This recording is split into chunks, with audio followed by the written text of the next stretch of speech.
that you are using teaching students, because hearing what you are saying, you are good in psychology.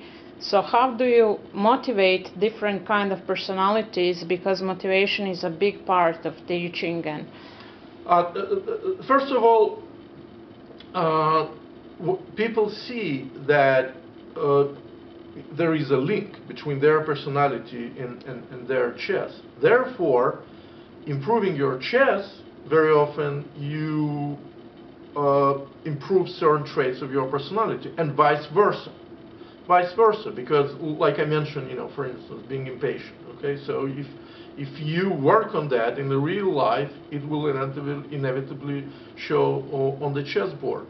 So very often my homework consists not only of chess puzzles, recommendation of books and so forth, but it consists of some kind of assignment which has something to do with the problem we discover. Like, for instance, if we're talking about impatience, for instance, I would say to a student, okay, next week you are going to play in the tournament. So our only goal is to monitor your patience. So therefore, whenever you feel an impulse to make a move and rush into the attack, you try to hold on, remember our conversation, and find a different move. And many of my students confess that during the games they hear my voice.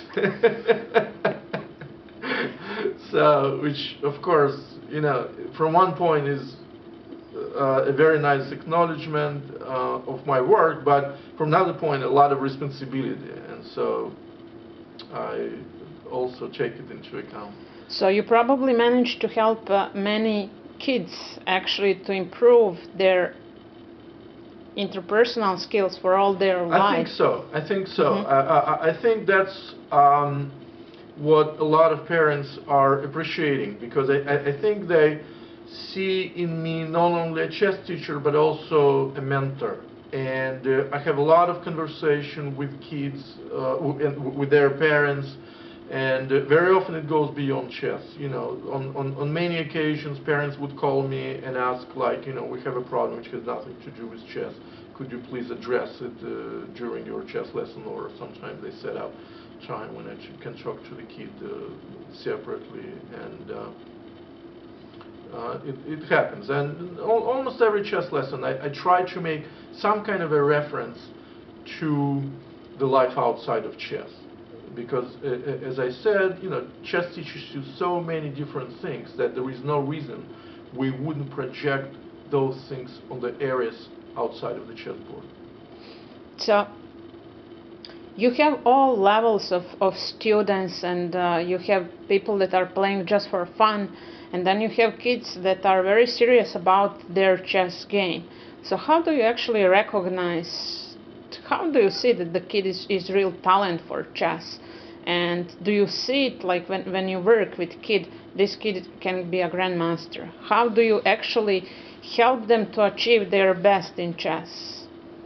First of all, to recognize the talent is something which, for the player of my level, is not that hard. I think everyone who is, every grandmaster who plays chess for quite a while and who teaches can see in a kid, in a talented kid, can see why and how this kid could become really, really good.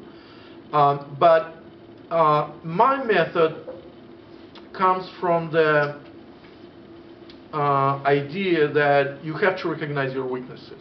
So this is the first step. By analyzing your games, and that's where I can help, analyzing students' games, I can see certain patterns behind students' mistakes. And the next step is to develop a plan of how to improve on those weaknesses. And the life of a chess player is such that you improved on one set of weaknesses, but the other weaknesses pop up. You improve those weaknesses, other weaknesses come on the surface. And meanwhile,